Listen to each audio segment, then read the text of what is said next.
Segundo dados da Organização Mundial da Saúde, a percepção de um som que não está sendo gerado no ambiente, o popular zumbido no ouvido, afeta 278 milhões de pessoas. No Brasil, são 28 milhões que convivem com o sintoma. Bom, o ruído no ouvido é que nem a dor de cabeça, pode ser causado por inúmeros fatores, né? O mais comum é esses ruídos ser uma tradução de falha de audição. Às vezes essa falha de audição não é nem perceptível, porque é uma falha, por exemplo, que a gente usa muito pouco na voz social.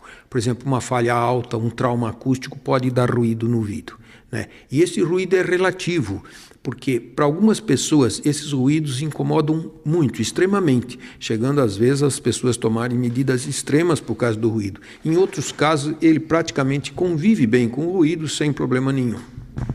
E há tipos diferentes de ruídos? O ruído é muito pessoal, cada um sente de uma maneira diferente, certo? Então ele não tem uma maneira assim única de apresentar. Então os pacientes vêm ou com uma forma de um grilo à noite, e as pessoas o que falam muito para o médico é o seguinte: doutor, eu sinto mais o ruído à noite no silêncio, porque normalmente durante o dia os outros ruídos encobrem. Isso chama-se mascaramento. Então ele mascara a presença do ruído, mas ele está presente. Quando a causa do ruído está dentro da sua área, né, da otorrinolaringologia, quais são os tratamentos mais comuns? Depende da causa desse ruído em relação à perda de audição. Se a pessoa tem uma doença que é de fundo familiar, chamada otoesclerose, que dá uma perda de audição de fundo familiar, geralmente é bilateral, mais comum nas mulheres do que nos homens, não é? E que se acentuam na gravidez. Então, este tipo de surdez que dá ruído no ouvido, ela é muito favorável, porque você opera o doente, recupera a parte da surdez do paciente e melhorando a audição, desaparece o ruído, certo? Quando a lesão é causada por um problema neurosensorial, quer dizer, no nervo auditivo, aí os problemas, o ruído fica mais ou menos permanente o resto da vida. O que acontece é que a maioria dos pacientes se acostumam, depois de um período, à convivência com o ruído, certo?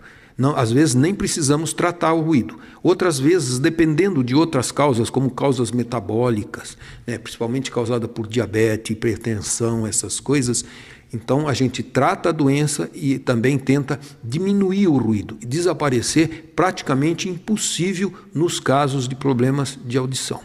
Então há casos de pessoas que realmente têm que conviver com esse ruído. E o que é possível ser feito para amenizar um pouco o sofrimento dessas pessoas? Pois é, quando o ruído, por exemplo, não há uma possibilidade técnica de resolver este ruído com cirurgia ou com clínica, existe hoje, em casos graves, medicamentos que a gente pode usar e que melhoram esse problema do paciente, como também usar uns tipos de aparelhos auditivos hoje indicados para esse tipo de coisa e que faz exatamente o mascaramento do ruído. Ele é colocado numa intensidade tal que ele anula o efeito do ruído, mas geralmente é para casos muito intensos e que a pessoa não consegue se conviver com esse tipo de problema.